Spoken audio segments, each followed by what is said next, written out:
কত করে? আর কয়টা আছে সামনে? 5টা টোল আছে সব। Barishal city corporation, sorry. আবার আসবো ফিরে ধানসিঁড়িটির তীরে, থ্যাংক ইউ। ও ওয়াও ব্রিজ। কুয়াকাটা যাওয়ার জন্য বরিশালের যে মেইন সিটি কর্পোরেশন গেট, ওই গেট দিয়ে আসলে প্রথমে এই ব্রিজটা পাওয়া যায়। যদিও এখন পর্যন্ত আমি এই ব্রিজটার নাম জানি না, আমি চেষ্টা করব আমার টাইটেলে এই ব্রিজটার নাম লিখে দিতে। কিন্তু ডাবল লেন করছে ওরা। আসলে ফিউচারের কথা চিন্তা করে গেলে 4 লেনে করা দরকার ছিল, কারণ কুয়াকাটা বাংলাদেশের একটা পর্যটন এরিয়া। তো এই রোডটা যদি এত চিকন করে করে, তাইলে তো মনে করেন যে জিনিসটা আসলে যাচ্ছে না। আমরা কি এই নদীর নিচ দিয়ে গেছিলাম, কি মনে হয়? আচ্ছা, তার মানে এটাই সেই মেঘনা নদীটা নাকি? আচ্ছা, ভাঙা আছে, স্লো হবে, গর্ত আছে। ব্রিজের উপরে এত সকাল ভেঙে গেছে কেমনি? কি ব্রিজের উপরে কি আসতেছি না, ঢালাই না দিয়ে কার্পেটিংও দিচ্ছে? আচ্ছা, এই জন্য হয়তো। যাই হোক, আউট ভয়েস গুলো আমরা স্কিপ করি। আপনারা বুঝতেই পারতেছেন যে আমি যত কমিউনিকেটর আছে আমার টিম বাইক মেম্বারদের সাথে, তারা নানান কথা বলবে। অ্যাকচুয়ালি বাইক ট্যুরে এগুলো হয়, আর এসব না হলে জমে না। কারণ সারাক্ষণ একটানা বাইক চালানো আর এসব ভয়েস শোনার মধ্যে অনেক আনন্দ আছে। কি ভাই, বামে দিয়া যাও তাইলে, আমি ডানে দিয়া যাই।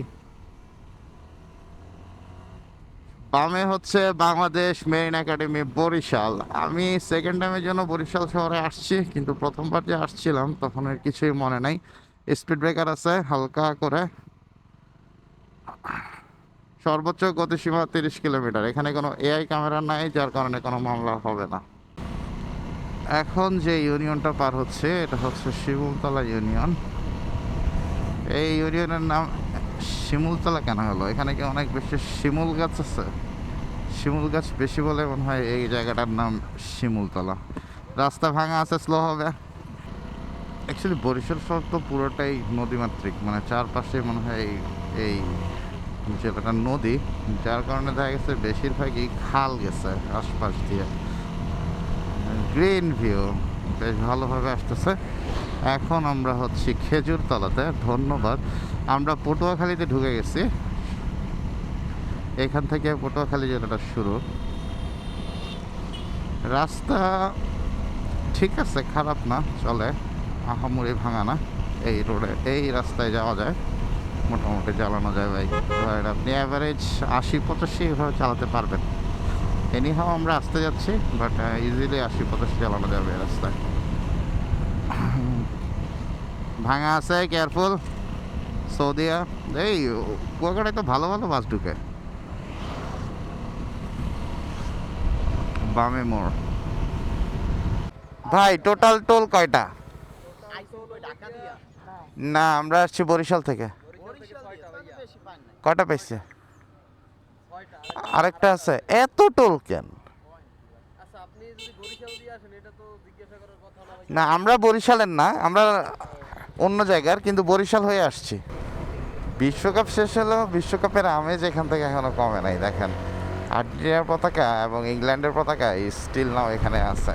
এখন কথা হলো বিশ্বকাপ তো শেষ, কিন্তু এই এলাকায় টোল নেওয়া বন্ধ হবে কবে, সেটাই আসল প্রশ্ন। বাংলাদেশে আর কোনো জেলায় এতগুলো টোল দিতে হয় কিনা আমার জানা নেই। মোটামুটি 106 কিলোমিটারের মধ্যে আমরা প্রায় 60টা ব্রিজ পেলাম, আর প্রতিটা ব্রিজেই আমাদের টোল দিতে হলো। একটা পর্যটন এলাকায় যদি এতবার টোল দিতে হয়, তাহলে বিষয়টা একটু অ্যাকচুয়ালি ভাবার দরকার। আমরা বাইকাররা তুলনামূলক কম টোল দিলেও ট্রাক, বাস সহ বড় যে সকল যানবাহন আছে, নিশ্চয়ই এগুলো টোলের পরিমাণ অনেক বেশি। এবার আপনি ঢাকা থেকে এই রুটটা চিন্তা করে দেখেন, কতগুলা ব্রিজ পড়বে আর কতবার টোল দিতে হবে। শেষ পর্যন্ত এই অতিরিক্ত খরচের প্রভাব কার উপর পড়বে? ঠিক ওই পর্যটকদের উপরেই পড়বে। যাতায়াত থেকে শুরু করে সবকিছুর খরচ কিন্তু ধীরে ধীরে বেড়ে যাবে। সো আমার যতটুকু জানা, প্রতিটা ব্রিজের টোল আদায়ের একটা নির্দিষ্ট সময়সীমা থেকে 5 বছর কিংবা 10 বছর কিংবা নির্দিষ্ট মেয়াদের জন্য ওই যারা দেওয়া হয়। কিন্তু এখানে আমার মনে হচ্ছে অনেক জায়গায় টোল আদায়ের বিষয়টি নিয়ে আরো পরিষ্কারভাবে নজর দেওয়া দরকার। প্রশাসনের প্রতি অনুরোধ থাকবে, বিষয়টা একটু গুরুত্ব দিয়ে দেখা হোক। পর্যটন এলাকাগুলোতে যাতায়াতের খরচ যদি এভাবে বাড়তে থাকে, তাহলে সাধারণ পর্যটকদের উপর এই প্রভাব পড়বেই। উন্নয়ন দরকার, টোলও দরকার, কিন্তু সেটা যেন যৌক্তিক এবং সহনীয় পর্যায়ে থাকে, তাহলে জিনিসটা আসলে বেস্ট হয়।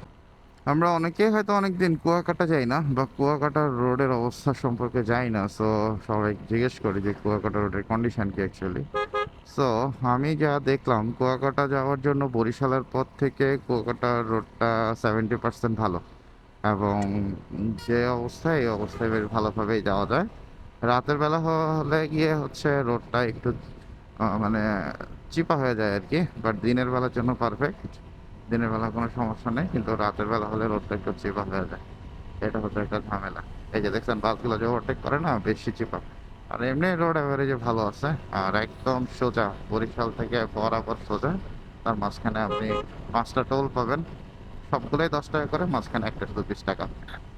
এটাই হচ্ছে অবস্থা। আর রাস্তার মাঝখানে কি বাজারগুলো পার হওয়ার সময় একটু মাঝে মাঝে ভাঙা পাওয়া যায়। ভাঙা বলতে কি, বাইকার্সদের জন্য হয়তো বা ব্যাপারটা একটু ডিস্টার্বিং, কারণ গর্ত থাকে। বাট যারা গাড়িতে আসবে বা বাসে যাবে, ওদের জন্য এটা কোনো ঝামেলা না।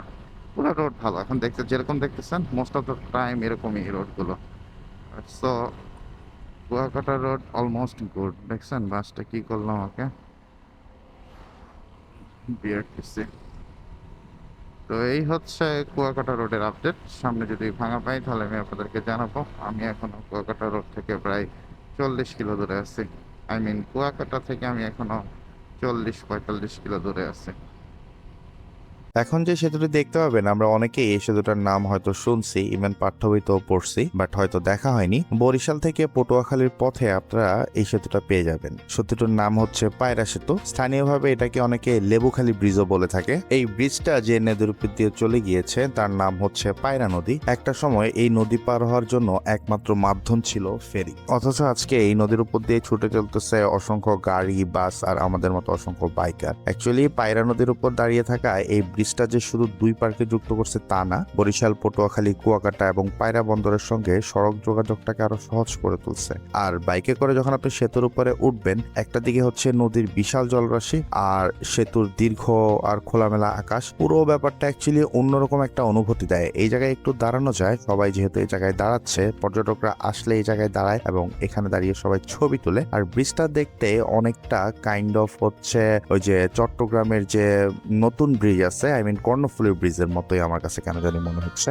দক্ষিণাঞ্চলের মানুষজনের জন্য এই সেতুটার নির্মাণ কাজ শুরু হয় 2013 সালে এবং শেষ হয় 2021 সালের দিকে। আর এই সেতুটার দৈর্ঘ্য অলমোস্ট 1470 মিটার, তার মানে প্রায় 1.47 কিলোমিটার। আর এই যে প্রস্তরটা দেখতেছেন, এটা হচ্ছে 19.6 মিটার এবং পানির ভর থেকে সেতুটার উচ্চতা 18.30 মিটার, মানে যে নিচের যে পানির যে লেভেলটা আছে, মানে ওয়াটার লেভেল থেকে সেতুটা অলমোস্ট 18 মিটার উপরে। এই সেতুর ডিজাইনে কিন্তু একটা বিশেষত্ব আছে। অ্যাকচুয়ালি নদীর মাঝখানে মাত্র একটা প্রধান পিলার ব্যবহার করা হয়েছে, যার ফলে নদীর পানির প্রবাহটাকে স্বাভাবিকভাবে রাখা হয়েছে এবং পাশাপাশি বড় নৌযান চলাচলে যাতে সুবিধা পায় সেটাও চিন্তা করা হয়েছে এখানে। এই ব্রিজটার একটা বিশেষত্ব আছে, এখানে ব্রিজ হেলথ মনিটরিং সিস্টেম স্থাপন করা হয়েছে, যার ফলে লাইক বজ্রপাত, ভূমিকম্প বা কাঠামোগত ক্ষতির মতো বিষয় সম্পর্কে এই ব্রিজটা আপনাকে সংকেত দিবে। সো আমার মতে এক কথা, এটা দক্ষিণাঞ্চলের যোগাযোগ ব্যবস্থার একটা গুরুত্বপূর্ণ পরিবর্তনের প্রতীক।